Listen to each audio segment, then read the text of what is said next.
Pessoal, então boa noite.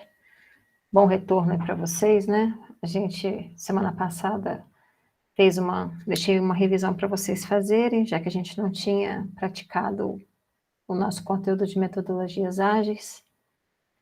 Então, eu vi que a maior parte de vocês entregou os exercícios, devem ter feito a revisão. Aí agora a gente pode dar prosseguimento ao conteúdo, tá? Antes, eu só queria conversar um pouquinho sobre algumas questões da disciplina. Conforme eu falei naquele e-mail, a ideia aqui é que a gente faça a primeira prova na terça-feira que vem, tá? Então, eu vou colocar aqui o calendário da disciplina que eu pus no Moodle. Eu vou deixar aqui a prova no dia 8, que é terça-feira que vem, no horário da aula, tá bom? E o nosso calendário para março, eu estou propondo isso aqui, se tiver alguma variação eu vou avisar. Que é dia 17 de março a gente faz a prova 2, e depois nas últimas aulas a gente faz a apresentação dos seminários, tá? As regras do seminário já estão até prontas, mas eu vou esperar passar a prova 1 e aí eu libero para vocês irem se organizando, que ainda vai ter bastante tempo. Só para a gente não confundir aqui as avaliações, ok? Então, o que eu pretendo? Essa semana eu vou dar um conteúdo novo, que é sobre requisitos, e eu pretendo hoje avançar bem nesse conteúdo, e na quinta eu termino e deixo um tempo para dúvidas, para alguma revisão de algum tópico que não ficou claro nas listas, enfim. Mas é demanda de vocês, tá? Se tiver alguma coisa que vocês precisam de mais explicações, vocês vão me falar isso durante a aula de quinta-feira, ok? Se não tiver dúvida, a gente segue, ok? E como é que vai ser a prova?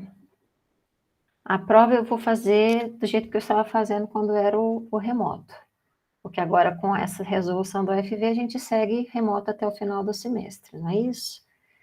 Então, eu vou, na hora da aula, a gente faz o nosso encontro síncrono aqui.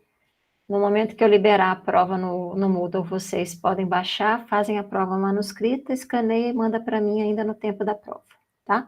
Então, eu vou ficar por aqui, vocês ficam por aqui também, durante aí o horário da aula, e a gente faz essa prova, tá? No esquema das listas, só tem que ir com hora marcada e tem o tempo limite para poder entregar. Eu fiz assim no semestre passado, funcionou bem, e vou repetir a dose, ok? E no mais, eu desejo a todos um bom retorno, né? Para a gente poder finalizar esse semestre aí online. Alguém quer perguntar alguma coisa ou a gente pode seguir?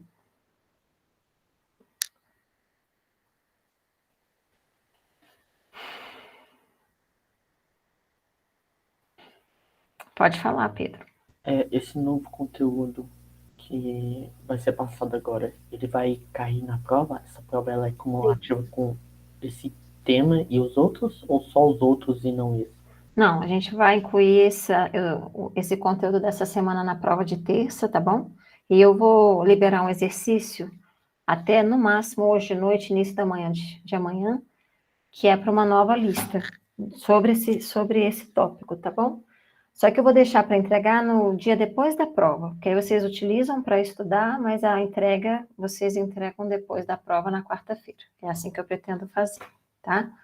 Relembrando que a gente vai ter 2 provas e os seminários e os pontos de vista, tá? Isso aí está tudo explicado lá na primeira aula, ok?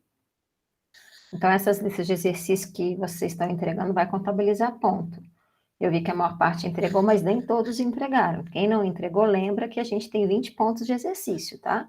Então, listas não entregues são pontos perdidos. E fora que vocês perdem a oportunidade de exercer os conteúdos. Ok?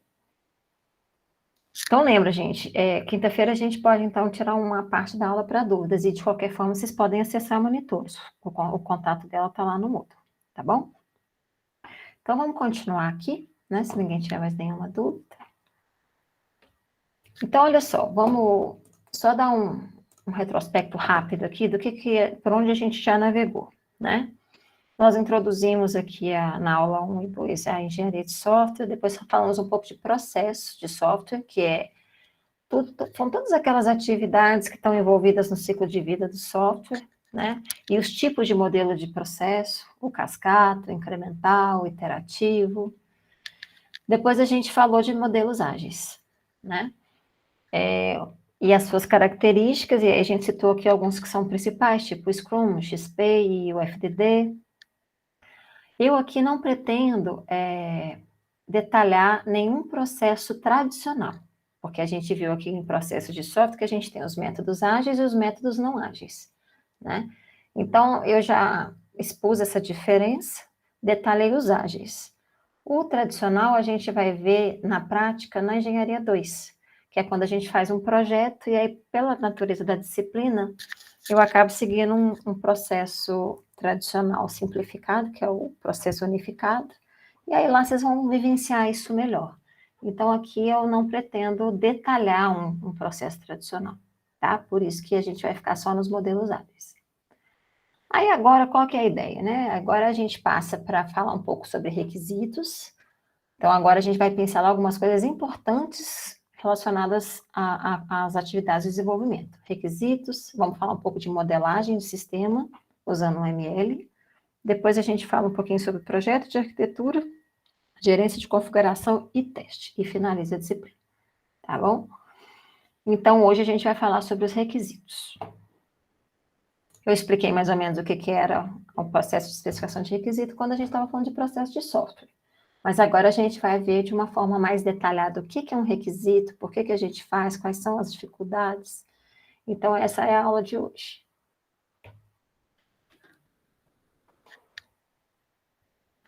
Bom, quando a gente começa um sistema, né, a gente faz um sistema de software a partir de demandas, né?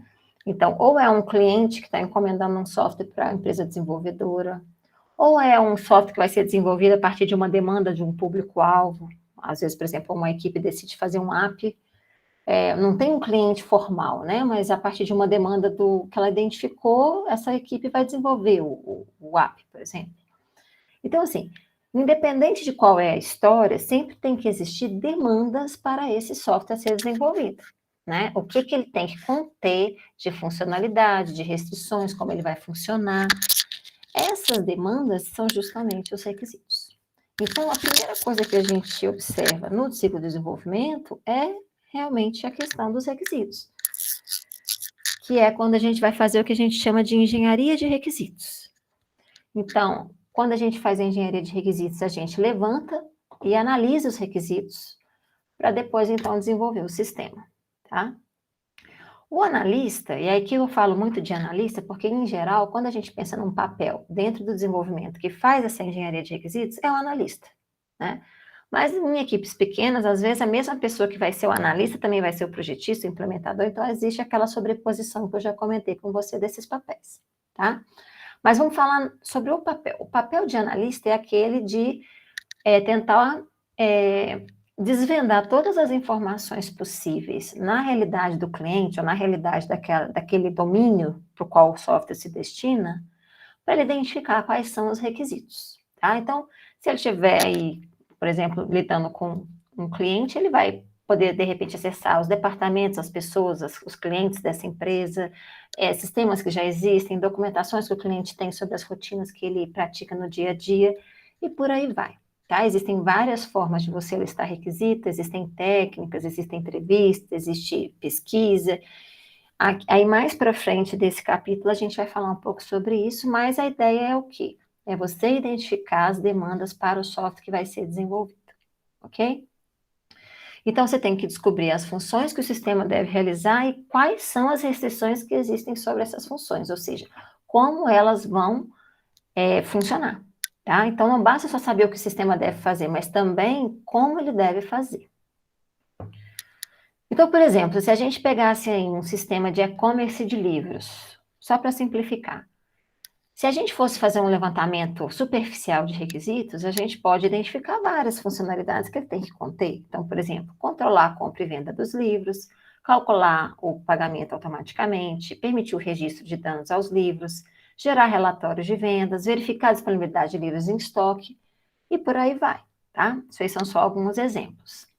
Então, cada uma dessas coisas que eu falei vão constituir operações ou funcionalidades do sistema que vai ficar pronto, tá? E essas funcionalidades a gente dá o nome de requisito. Só que aqui, no caso, quando a gente está falando de funcionalidades, a gente fala em requisito funcional, tá? O que é, então, um requisito, né? A forma como os requisitos são descritos pode variar de uma declaração abstrata em alto nível, de um serviço, ou de uma restrição do sistema, para uma especificação matemática funcional. Então, um requisito é a demanda. Agora, como ele vai ser escrito e detalhado, isso pode variar. Eu posso ter requisitos que são especificados e elaborados em linguagem natural, em alto nível, eu posso ter especificações mais formais, então isso tudo vai depender do contexto de desenvolvimento, tá? Se eu estou, por exemplo, desenvolvendo um projeto alone, sozinha, provavelmente os meus requisitos vão ser listados para mim mesmo de uma forma mais informal. Se eu estou numa equipe, isso tem que ser formalizado de uma forma padrão para a equipe toda entender. Então, isso tudo varia de acordo com o contexto de desenvolvimento. Mas é importante o quê? A descoberta dessas demandas, desses requisitos. Ok? E aí, uma outra coisa que pode variar é o detalhamento desses requisitos. Então, a gente viu que a gente pode variar a forma como eles são descritos, mais, menos formal, mais, enfim. Mas a gente também pode observar que alguns requisitos, às vezes, estão mais detalhados e outros estão mais genéricos. Essa variação a gente observa principalmente se a gente considerar o momento em que aquele requisito está sendo elicitado. Então, vamos supor uma situação aqui. Eu sou uma empresa desenvolvedora de software e eu tenho um cliente. Ele vai encomendar um software para a minha empresa. Eu ainda não sei se eu vou fazer aquele software, mas eu preciso saber se é possível da minha equipe fazer e qual seria o cronograma e custo para eu passar para esse cliente, para ver se então a negociação fecha e o contrato é estabelecido. Então, nesse primeiro momento, por exemplo, em que a gente está verificando a viabilidade do projeto a ser feito, é um momento em que geralmente os requisitos são mais genéricos, ou seja, eles são mais sucintos. Você só precisa ali entender o que? A extensão ao escopo do sistema, mas sem detalhar demais como cada coisa vai ser feita.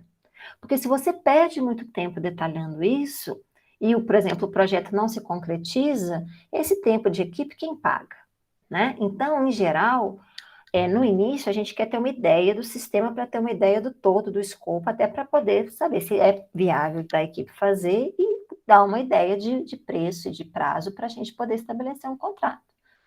Agora, num segundo momento, aí os requisitos já vão ser mais detalhados, porque você precisa detalhar isso até para poder passar isso para a equipe que vai implementar.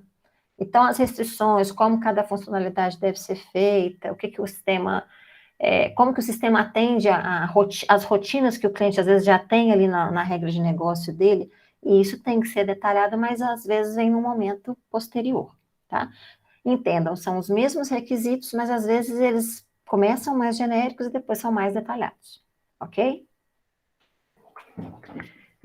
Então, as demandas para um software que a gente vai desenvolver, que são os requisitos, elas podem ser descritas, então, com essas variações, tá? Tanto de linguagem, quanto de nível de detalhamento. No Somerville, a gente vê até essa abstração de requisitos que é citada por Davis, né? Ele fala assim, por exemplo, se você tem uma empresa que quer contratar empresas desenvolvedoras de software para fazer um sistema, e às vezes ela quer explorar quais são as possibilidades de soluções que essas empresas desenvolvedoras podem propor, o ideal é que você faça um requisito mais abstrato, ou seja, mais genérico do que você quer para o sistema, sem antecipar como isso deve ser feito. E jogar isso para a concorrência, porque de repente, de acordo com a proposição de cada solução, você pode ali escolher uma ou outra que te agregue mais. E aí você opta por uma das concorrentes que vão desenvolver o software, né? Se você detalhar demais aquele requisito, você já está entrando, então, num outro momento do software, né? Então, tudo depende do objetivo e do público-alvo que você quer atender com aquele requisito. Se está muito no início, provavelmente é menos detalhado, mais superficial, pode ser em linguagem natural, numa lista, etc. E à medida que você vai avançando, então, já com o projeto aceito, já em análise, a tendência é você ir detalhando mais cada requisito para facilitar a vida do implementador lá na frente, tá? Se alguém tiver alguma dúvida, pode me parar no meio da aula, ok? Então, a gente às vezes vê algumas categorizações para requisitos, tá? O Somerville cita essa questão, ela diferencia entre requisito de usuário e requisito de sistema. Essa diferenciação que ele faz, ela contempla o ponto de vista do público ao qual o requisito se destina, né? O requisito de usuário seria um requisito que é declarado em uma forma e numa linguagem que fica mais fácil para um público leigo entender. Então, às vezes, o próprio cliente que está te contratando, ou pessoas do domínio do problema lá do cliente, eles às vezes não vão entender detalhes técnicos ou uma linguagem mais de software que a gente entende. Então, às vezes, aquele mesmo requisito para eles tem que estar numa linguagem mais leiga.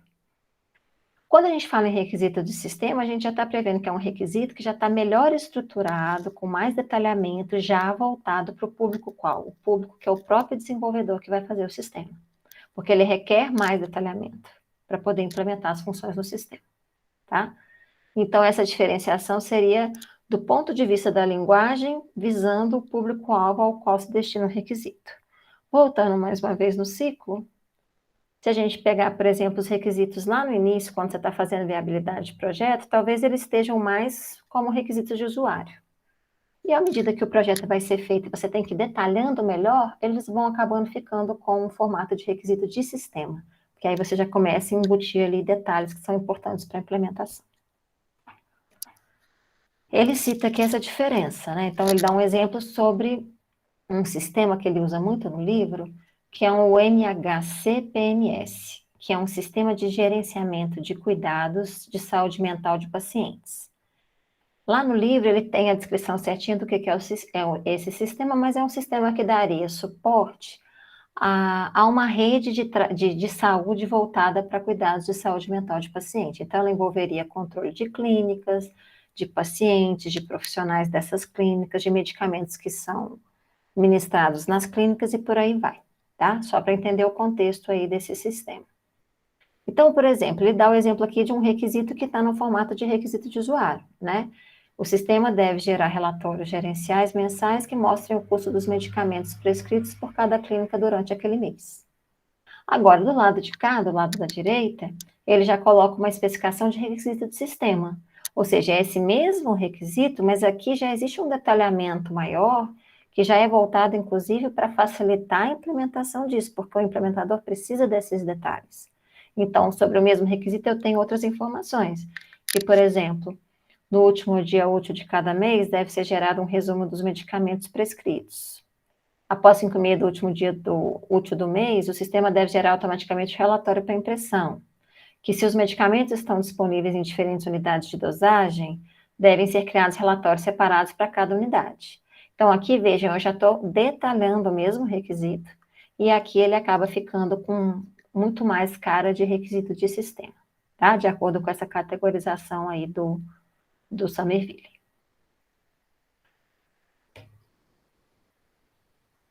E aí ele coloca aí os possíveis públicos-alvos de cada tipo de requisito. Como eu falei, né? Os requisitos de sistema vão ser profissionais que são os próprios desenvolvedores de software, pessoas que vão entender mais o nosso contexto, né, de desenvolvimento. E os requisitos de usuário tendem a ser pessoas mais leigas nesses termos ou nessas rotinas de desenvolvimento que a gente vivencia durante o ciclo de vida do software. Agora, uma outra categorização são categorias independentes, tá, gente? É só para a gente visualizar essas duas questões, mas são categorias independentes. Uma outra categorização, e essa sim é muito importante, porque ela é vital para a gente fazer uma análise bem feita de requisitos, é que existem requisitos que são aqueles que a gente chama de funcionais, e aqueles que são os não funcionais, tá? Então é preciso ficar muito claro a diferença entre esses dois tipos de requisito. Quando a gente fala em requisito funcional, a gente está falando em demandas do sistema que são relativas às funcionalidades e serviços que esse sistema vai implementar para o usuário. Então, Ah, fazer a gerência, fazer um cadastro de cliente, gerar um relatório específico, fazer um cálculo de imposto X, Y, Z. Tudo isso são serviços e funcionalidades que o sistema vai oferecer ao usuário. Então, são requisitos funcionais, tá? Em geral, quando a gente vai descrever requisitos funcionais, a gente pode, junto à breve descrição dessa função que o sistema vai executar, a gente pode colocar outras informações que agreguem, né? Agreguem mais conhecimento sobre o requisito. Então, por exemplo, a origem do requisito, quais são as informações que são passadas do sistema para o usuário e vice-versa, restrições lógicas e tecnológicas que se aplicam a essa função, tá? E aí a gente chega nessa última aqui, ó, esse último item, que isso aí é muito importante para a gente saber o quê? Justamente o que são os requisitos não funcionais.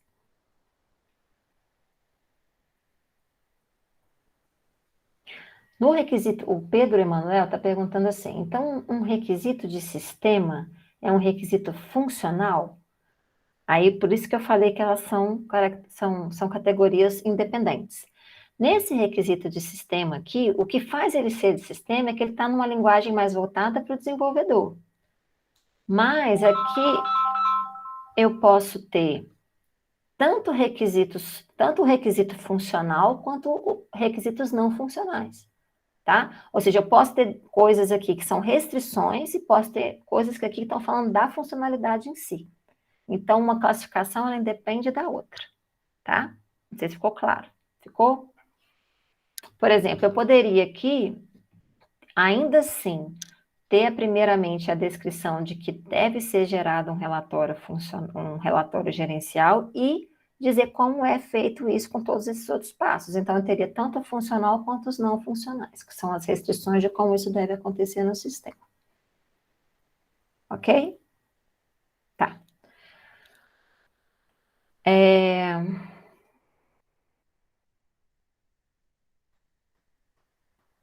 Não é. Nos requisitos de sistema, a tendência como você já está voltando isso para o público de desenvolvedor, você já vai estar escolhendo tecnologia, etc., porque você já vai estar especificando requisitos não funcionais, que é o que eu vou falar agora, tá? Então, aqui pegando o gancho, requisito funcional, funcionalidades e serviços do sistema, mas como elas devem ser implementadas? Existem restrições para a forma que isso vai ser feito? Essas restrições vão ser justamente o que a gente chama de requisitos não funcionais, que são justamente esse último item aqui, tá? Então, esses requisitos não funcionais, deixa eu só ver onde, são as restrições aos serviços ou funções oferecidas pelo sistema, tá? E aí a gente pode embutir diversos tipos de restrição, tanto da regra de negócio do cliente quanto tecnológicos, tá? Os requisitos não funcionais, eles vão aparecer sempre ligados a requisitos funcionais, porque justamente eles restringem ou ditam, né, regras de como aquele requisito funcional vai ser implementado. E eles podem ser lógicos ou tecnológicos. Aí a gente vai ver agora o que é um requisito não funcional lógico e o que é um requisito não funcional tecnológico, ok? Então, um requisito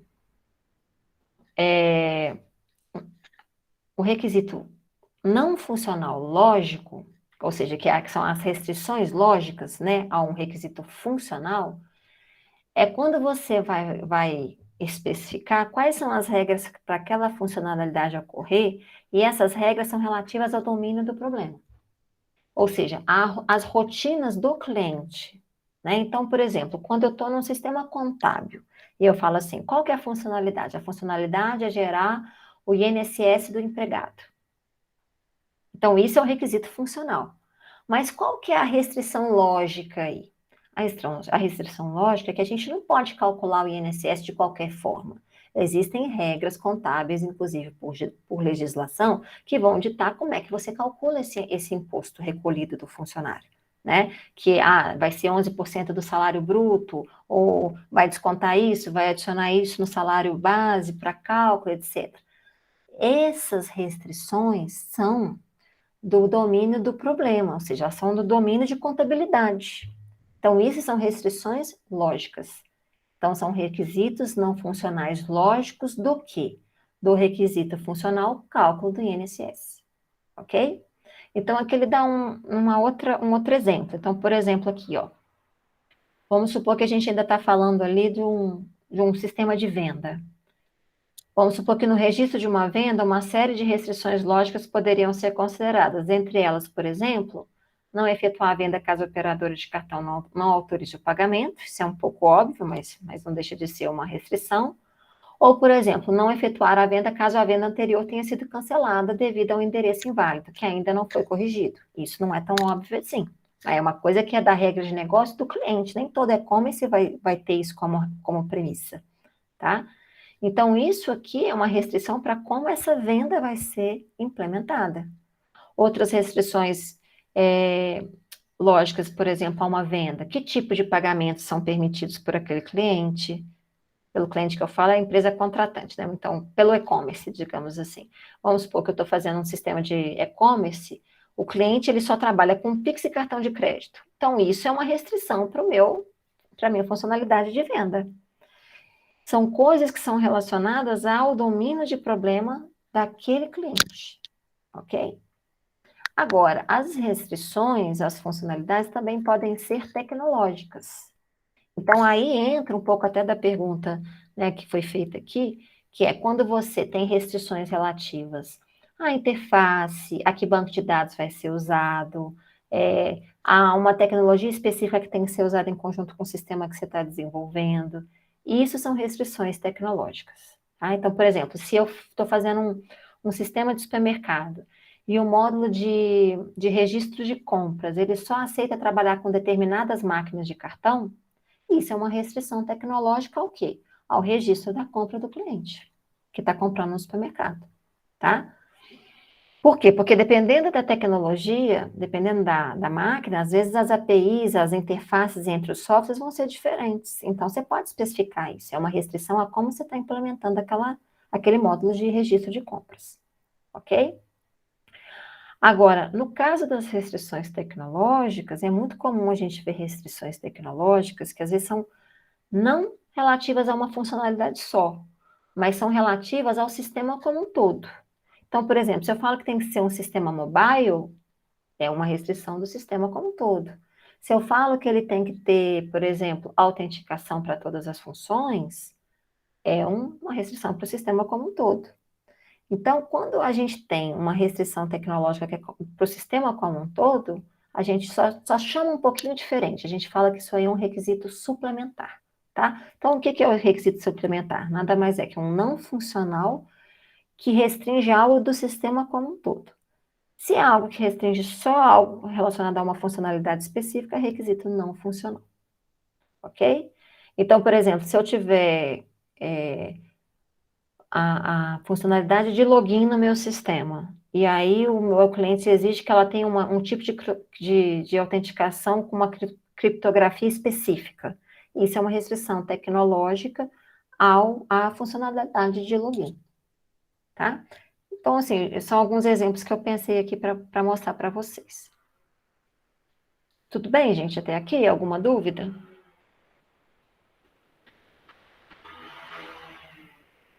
Então, aqui só para continuar a sessão de exemplos, né? Porque os exemplos sempre ajudam.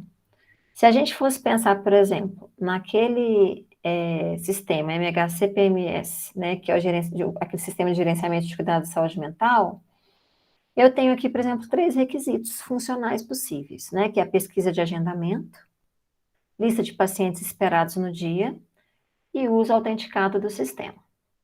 Agora, isso que está aqui embaixo já são o quê? Aquelas informações agregadas. Então, aqui, às vezes, eu já tenho uma própria descrição do que é, ou já uma restrição, que no caso é um requisito não funcional para esse funcional, né? Então, vamos olhar aqui com cuidado. A pesquisa de agendamento consiste no quê? Um usuário deve ser capaz de pesquisar as listas de agendamento para todas as clínicas. Então, já estou delimitando que não é para uma clínica específica, são para todas. É uma restrição, requisito não funcional para esse funcional. Lista de pacientes esperados no dia, isso é o requisito funcional. que tem aqui embaixo? Vamos ver. O sistema deve gerar a cada dia, para cada clínica, uma lista de pacientes esperados para as consultas daquele dia. Já estou restringindo o que é que se espera desse funcional aqui. Então, requisito não funcional para esse funcional. Uso autenticado do sistema. Então, aqui está sendo dito que cada membro da equipe que usa o sistema deve ser exclusivamente identificado pelo seu número de funcionário de 8 dígitos. Ou seja, ele já tem um número de funcionários que é da regra de negócio lá das clínicas, e isso é que vai ser usado para autenticação. Então, mais uma restrição aqui. Então, requisito não funcional para esse funcional, tá? Então, isso é só para exemplificar essa diferença do que é funcional e do que é o não funcional, que isso é importante. Ok? Aqui, por exemplo, eu tenho uma listagem simples, vejam que é uma listagem aqui, onde eu listo de forma bem sucinta cada requisito, provavelmente isso aqui foi feito no momento bem inicial do desenvolvimento, né? E aqui eu vejo que eu tenho aqui 9 requisitos funcionais, tá? E alguns suplementares. Então, os funcionais são as funcionalidades. Ele está falando que tem que registrar novos títulos, registrar a venda de livros, realizar a encomenda de livros, autorizar pagamentos com cartão de crédito e por aí vai. A gente sabe que se a gente for fazer essas implementações, muitos aqui precisam de mais detalhamento. Então, por exemplo, o cálculo do custo de entrega. Como que vai ser feito? Vai ser o quê? Uma API que usa algo que é do Correios? Ou o sistema mesmo vai fazer o cálculo, baseado em quê? Em volume, em CEP? Então, se a gente for detalhar isso, a gente vai estar o quê? Especificando requisitos não funcionais para esse item 6 aqui, tá? E aqui embaixo, os requisitos suplementares é aquilo que eu falei, são restrições, mas só que para o sistema como um todo. Então, o sistema deve operar via interface web, é do sistema como um todo. Aqui, quando eu falo que todos os controles de interface devem ter um campo de ajuda associado, é do sistema como um todo. Então, por isso está na lista de suplementares. Bom? Aí, quais seriam os desafios da engenharia de requisitos, né? Primeiro, como descobrir os requisitos? A gente vai ver que a engenharia de software oferece várias propostas, né? São estratégias, digamos assim. Você pode ter entrevista, você pode ter estudo a documentações da empresa, você pode ter estudos etnográficos e por aí vai, tá? Isso aqui a gente ainda não vai entrar em detalhe. Um outro desafio é como comunicar os requisitos para as outras fases ou equipe do projeto. Porque não adianta o analista fazer um excelente trabalho se ele não formaliza isso de algum jeito, tá? Quando eu falo formalizar, é o quê? Tem que estar escrito em algum lugar de algum jeito, porque senão a equipe não vai saber o que desenvolver. Se ele fizer uma excelente descoberta de requisitos, mas pecar nesse segundo ponto, isso vai impactar a implementação lá na frente. Então, tudo tem que funcionar a contento. E isso também vai impactar todas essas outras duas questões, né? Como lembrar dos requisitos durante o desenvolvimento e verificar se eles foram todos atendidos. Se você não tiver uma formalização adequada durante o desenvolvimento, essas informações se perdem. E como gerenciar a mudança dos requisitos, porque lá na frente, ou mesmo durante o desenvolvimento, aparecem alterações de requisito, você tem que ter a base inicial de requisitos para saber qual é o impacto daquela mudança, se a equipe vai fazer ou não, né? Isso tanto em tempo de desenvolvimento, quanto já depois, quando o software está em evolução, tá? O requisito, gente, é a base para tudo. Então, se eu chegar lá no final do desenvolvimento, na hora que eu estou fazendo os testes, a gente vai ver que, por exemplo, um dos testes que a gente faz é teste de conformidade com os requisitos. Porque às vezes o sistema está todo correto, mas ele não está fazendo corretamente o que é especificado naquele requisito. Então, se eu não tiver alguma formalização daqueles requisitos iniciais, como é que eu vou confrontar isso e descobrir? Eu só vou descobrir isso quando o cliente falar que não era aquilo que era para ser feito, tá? Então, os requisitos embasam todo o ciclo de vida do software.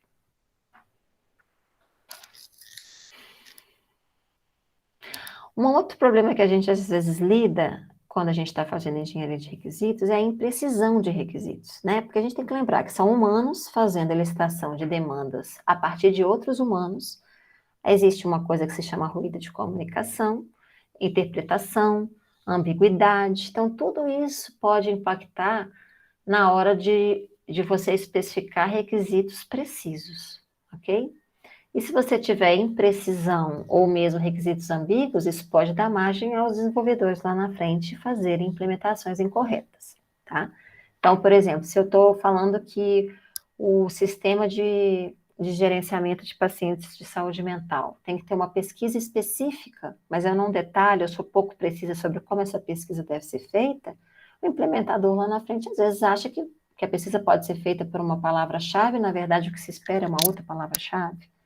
Podem haver divergências nesse sentido, tá? Então, isso é uma questão também desafiadora na hora da engenharia de requisitos.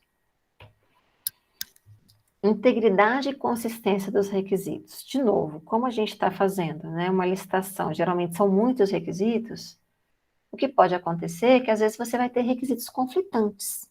Às vezes um requisito ele impacta no outro, ou ele conflita com o outro, ou seja, se ele for feito, ele impede que o outro seja feito. Então, isso tudo faz parte do processo de análise de requisito, tá? Uma coisa que ajuda muito na hora dessa análise é, às vezes, o uso de tabelas identificadores desses requisitos, mesmo que seja numa linguagem simples, mas, às vezes, identificar os requisitos funcionais e não funcionais e fazer referências cruzadas, ou seja, toda vez que um requisito se relaciona com o outro, a gente menciona aquele outro, isso pode ajudar a diminuir esse problema aí de integridade e consistência dos requisitos, tá? Vou mostrar aqui só um exemplo para vocês entenderem do que eu estou falando. Espera um minutinho que eu vou colocar na tela. Por exemplo, aqui eu falei que os requisitos podem ser especificados de vários formatos. Esse aqui, por exemplo, é um formato que o Unified Process geralmente utiliza, que é aquele que a gente vai ver na Engenharia 2. Olha como é que ele coloca. Ele coloca cada requisito funcional como sendo uma tabela. Ele nomeia, ele dá um símbolo para esse requisito funcional. Então, a gente tem o primeiro aqui, que é o requisito funcional 1, que é registrar novos títulos a partir de catálogos de editora. A gente está falando aqui daquele sistema de venda de livros online, tá? Ele coloca uma descrição do que significa isso, né? Porque ele está falando que envolve consultoria ISBN, etc, etc. Aqui ele já coloca os requisitos não funcionais associados a esse RF. Então, ele coloca uma numeração compatível, se aqui é o F1, aqui é o NF, não funcional, 1 ponto alguma coisa. Nesse caso aqui, ele tem 3 requisitos não funcionais, tá? Se lá na frente, por exemplo, eu estou fazendo um outro requisito aqui, que, por exemplo, tem alguma relação, ou utiliza ele em parte, eu posso citar ele como referência cruzada. Então, por exemplo, se eu tivesse aqui, acho que aqui não tem, mas, por exemplo, eu estivesse aqui falando que tem uma funcionalidade que é a venda do livro, eu poderia referenciar que essa venda, por exemplo, faz uso do F3, que é registrar pagamento com cartão, faz uso do cálculo de custo de entrega, que é o F2. Então, eu vou criando consistência entre esses requisitos, tá? Isso é só um formato, tá, gente? Mas só para vocês entenderem o que eu quero dizer com consistência. Porque isso aqui é igual a codificação. Se você duplica uma mesma informação em mais de um ponto do documento que você está elaborando, muito provavelmente essa redundância em algum momento vai dar problema, tá? Então, isso é uma outra coisa que tem que ser levada em conta na hora da engenharia de requisito.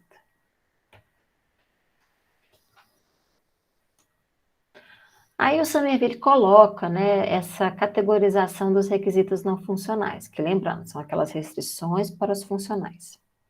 Ele separa os requisitos não funcionais em requisitos de produto, organizacionais e externos, tá? E ainda faz algumas subdivisões aqui, mas isso aqui é mais para a curiosidade. Eu acho que na prática o que importa é a gente conseguir entender bem o que é funcional e o que é não funcional.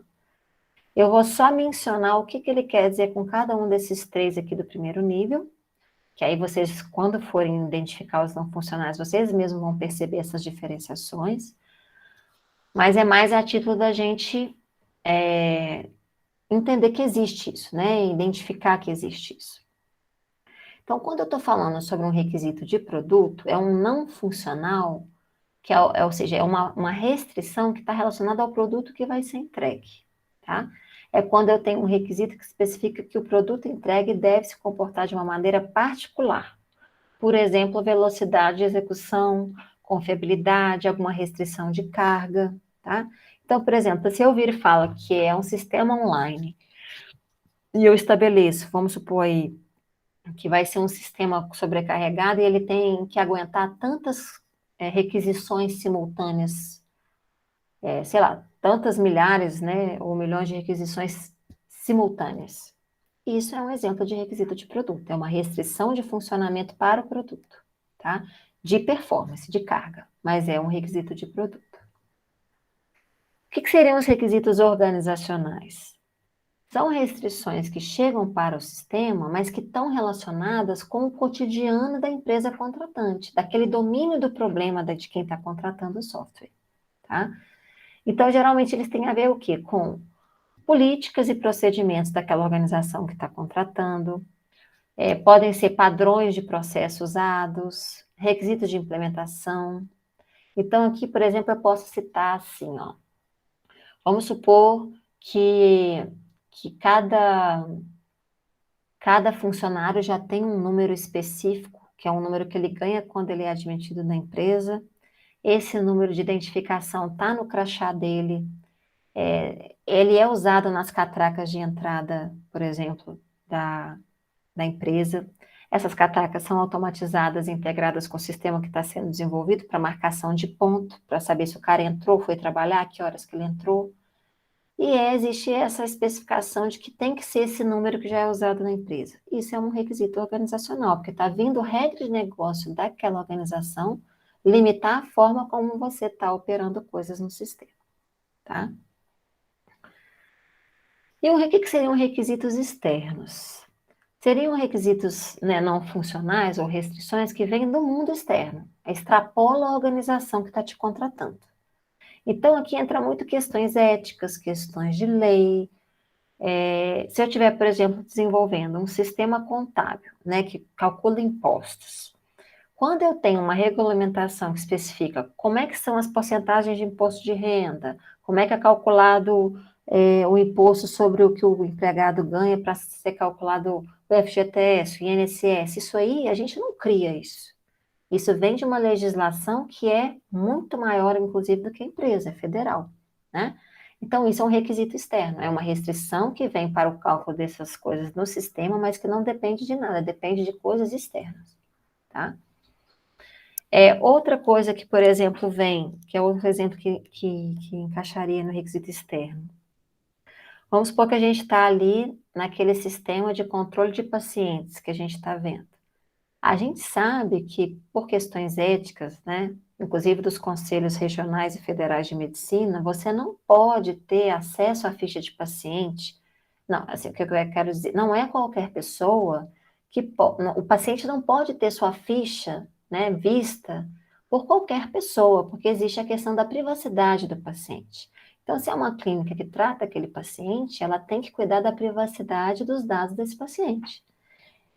Então, isso é uma coisa que vem, né, de um requisito, de um aspecto ético da profissão, regulado inclusive pelos órgãos, né, da classe, e que vem para dentro do sistema. Então, o que isso vai impactar? Sabendo dessa restrição, por exemplo, eu tenho que, na hora de desenvolver, fazer mecanismos que permitam só determinados papéis e determinados usuários de poder acessar a funcionalidade de ver o prontuário. Eu não posso deixar, por exemplo, uma secretária, uma pessoa que só controla a farmácia, acessar a ficha de paciente, né? Então, vejam, de novo, é uma restrição não funcional, que é um requisito externo, porque vem de algo que é além da organização e além do produto, mas impacta a forma como a gente implementa o sistema. Ok?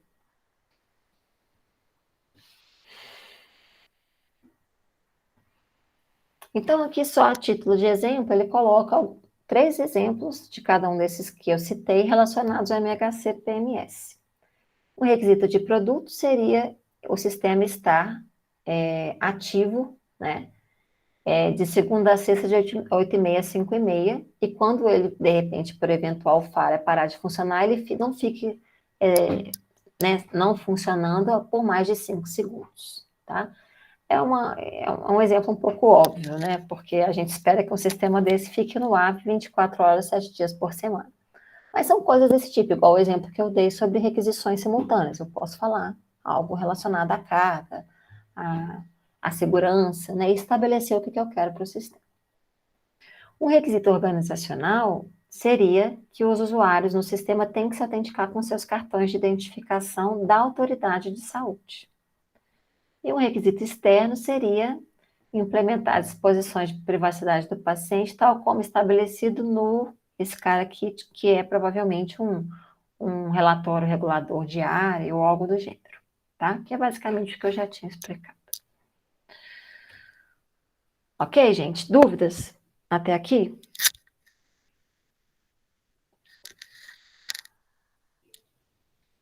Pode falar.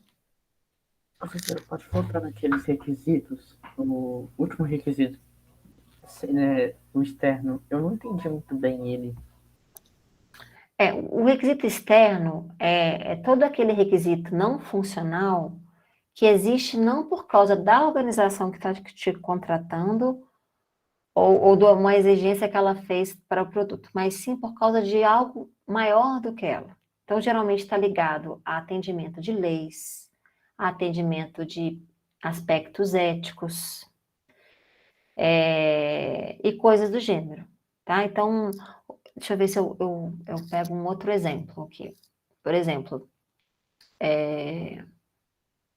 mais do cotidiano de vocês. Aquele cálculo do NFC que a senhora citou por lei, que a senhora falou até por lei, tal, tem que ser acertado direitinho.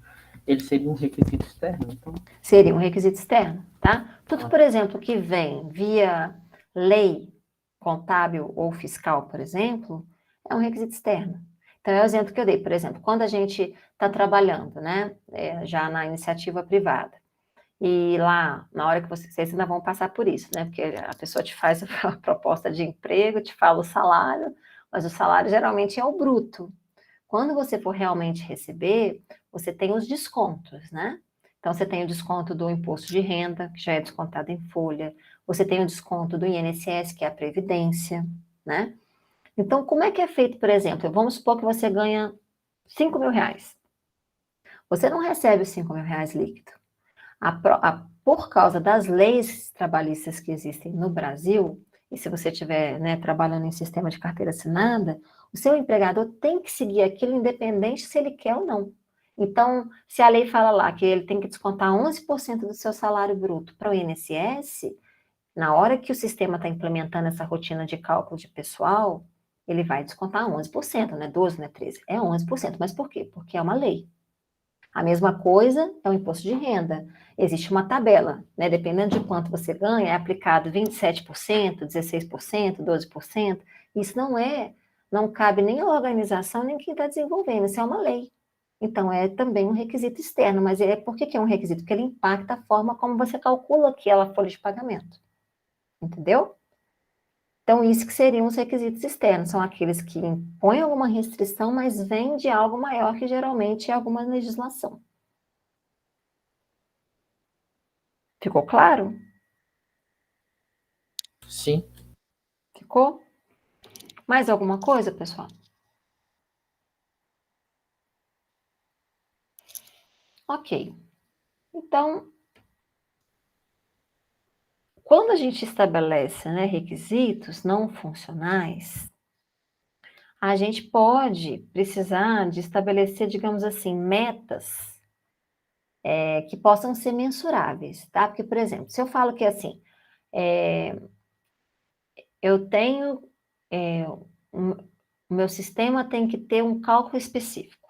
Como é que eu confiro isso? No final, eu vou testar se ele tem um cálculo específico. Se ele faz aquele cálculo, por exemplo, de um imposto, se saiu correto, ok. É uma funcionalidade que foi atendida. O requisito funcional é mais fácil de você verificar, tá? Agora, os não funcionais, nem todos eles são tão fáceis de verificar. Então, por exemplo, eu quero um sistema que seja amigável.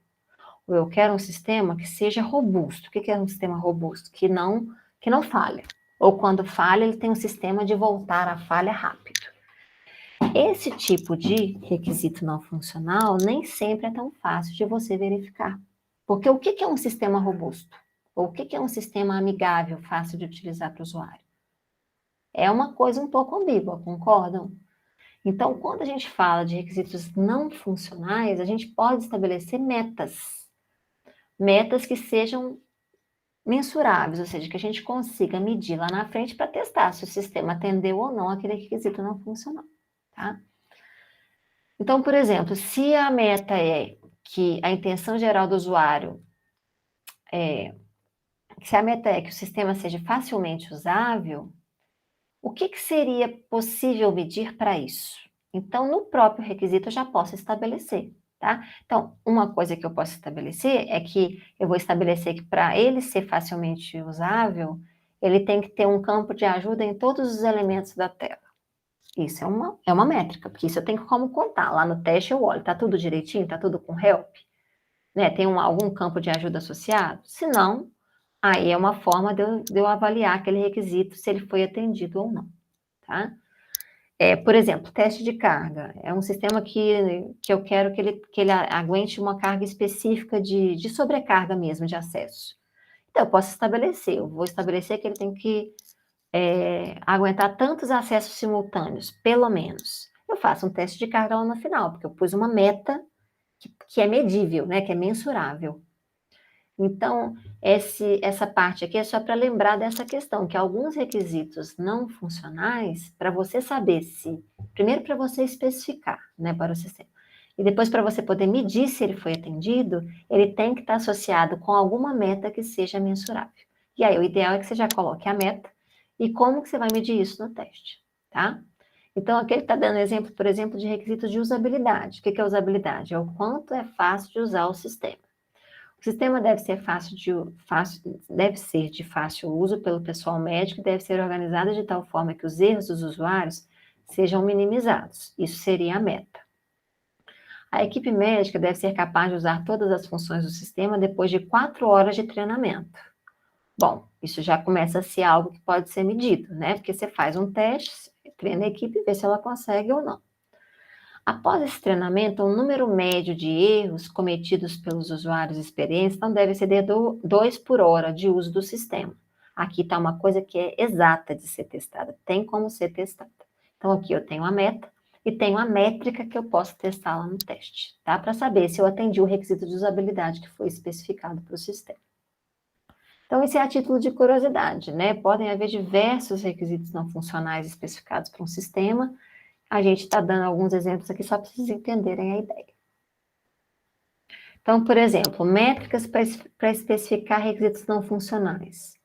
De velocidade, qual que seria a propriedade? A meta, no caso, né? Alguma relacionada à velocidade. Medidas que são aplicáveis aqui. Transações processadas por segundo, tempo de resposta de usuário por evento, tempo de atualização de tela.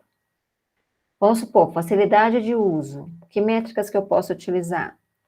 Tempo de treinamento, número de frames de ajuda. Ele cita frames aqui, né? Mas hoje em dia o que a gente vê muito são hints ou coisas pequenas que são colocadas juntos dos elementos da tela. Por exemplo, robustez. Que métricas que podem ser usadas para você associar um requisito de robustez? Tempo de reinício após falha, percentual de eventos que causam falhas, probabilidade de corrupção de dados em caso de falha. Porque quando você tem essas medidas, aí sim você pode testar. A gente não testa uma coisa que é abstrata, tá? A gente tem que ter algo específico para testar, ok? E sobre os requisitos de domínio? O que seriam os requisitos de domínio? Requisitos de domínio são aqueles requisitos que vêm como restrições a como o sistema vai funcionar, mas que são restrições que são movidas pelo domínio do problema do cliente, né?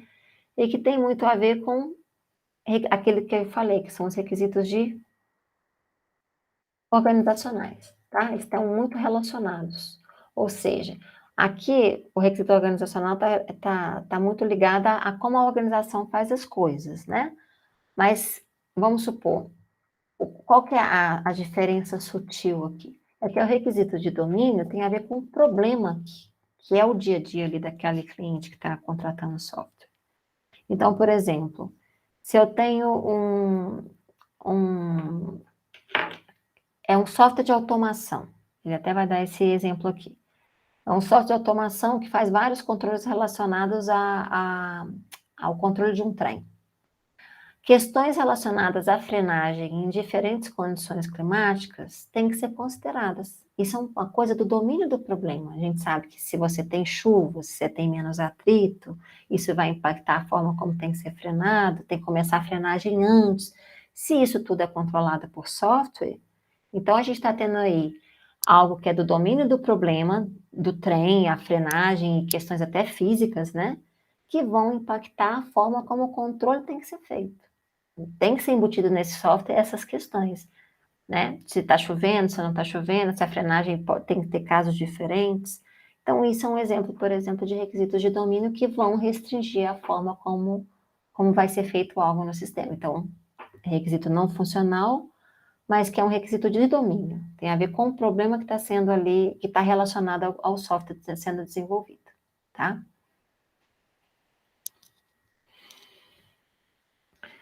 Qual que é o problema principal quando a gente vai estabelecer os requisitos não funcionais que são provenientes de requisitos de domínio?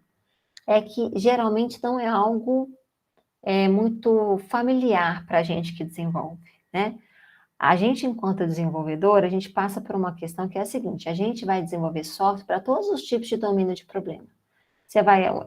Você pode vir a desenvolver software para produtor rural, para culturas de agronegócio, para parte contábil de impostos, para fazer um controle de uma clínica médica. Então, imagina, a gente permeia aí por domínios de problemas completamente diversos no mundo, né? E esses domínios têm seus próprios especialistas, né? Então, você tem um agrônomo que entende lá de todas as regras do agronegócio que o seu sistema implementa, você tem um médico que sabe todas as restrições ligadas à clínica dele. A gente tem que extrair esses requisitos para que o nosso sistema reflita a realidade. Então, um problema do requisito de domínio é que ele é muito ligado ao especialista que está ali naquele domínio. Nem sempre a gente consegue extrair isso bem e fazer o nosso sistema refletir tudo que ele precisa refletir, tá? Então, coisas que aqui tem que ter, né, requerem atenção, a compreensibilidade desses requisitos, né, porque às vezes, inclusive, eles são passados para a gente de forma muito técnica em jargões técnicos da área da pessoa, né, que está contratando, e tem que haver uma forma disso aí ficar equalizado para que os requisitos de domínio sejam bem compreendidos pelo desenvolvedor. A implicitude é uma coisa que, às vezes, para o cara, uma coisa que é muito óbvia, ele esquece de te falar na hora de fazer a licitação de requisitos e vai fazer total diferença para a implementação de uma determinada funcionalidade. E isso vem justamente por causa desse problema que vem aí nesse último item, né? Os especialistas de domínio, eles compreendem tão bem a área deles, que às vezes eles acham que está tudo muito claro para o desenvolvedor e não está, tá? Então, quando a gente está falando desses requisitos de domínio, sempre requerem uma certa atenção a mais na hora de licitar, por causa dessas questões aí. Ok? Então, o que fica aqui de mais importante da aula, gente? Que a gente tem, a principal diferenciação que a gente precisa entender é saber diferenciar requisito funcional de não funcional. Funcional são as funcionalidades e os serviços do sistema. Agora, a forma como isso vai ser implementado é ditada pelos requisitos não funcionais. E aí vem tudo isso que a gente viu. Tem os requisitos não funcionais tecnológicos, os lógicos, os organizacionais, os de domínio, os externos, tá? Mas independente de todas essas classificações, a gente tem que só lembrar que requisitos não funcionais são restrições para como os funcionais funcionam, tá? E entender que o mais importante é a gente saber entender, por exemplo, ao ler um texto, o que é requisito funcional e o que é requisito não funcional, tá? Vai estar gravado, o Alexandre. É só vocês assistirem o finalzinho da aula depois. Eu estava pedindo para escrever essa frase que eu nem sei qual que é. Mas, enfim, os requisitos não funcionais são restrições para os funcionais, tá? Então, no exercício que eu vou soltar para vocês, inclusive, eu vou pedir que vocês façam essa análise, tá? Eu vou dar um texto que é uma visão, ou seja, uma explicação sucinta sobre o sistema de comércio eletrônico, E ali eu quero que vocês identifiquem coisas que são funcionais e coisas que já são não funcionais, tá? Para vocês exercitarem essa distinção, ok? Então, na hora que eu soltar os exercícios, eu já aviso lá no Sapiens e vocês já façam as revisões, né, do conteúdo, das listas que vocês fizeram, para na quinta-feira vocês terem dúvidas, porque vai ser sob demanda. Se ninguém tiver dúvida, a gente vai encerrar o conteúdo e passa para a prova na terça, tá bom?